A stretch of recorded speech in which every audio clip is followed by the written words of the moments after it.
Okay, everyone, whenever you are in my house, never ever smash my fire alarm.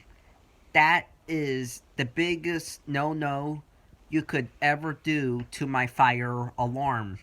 Because if you smash my fire alarm, you will be responsible for replacing it.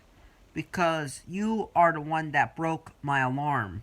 You tampered with it, you painted it, you smashed it. It is your job to replace that. So therefore, you will have to pay me the money to get me a new alarm because you are the one that broke my alarm. So let's not face those consequences. You leave my alarm alone. Bye.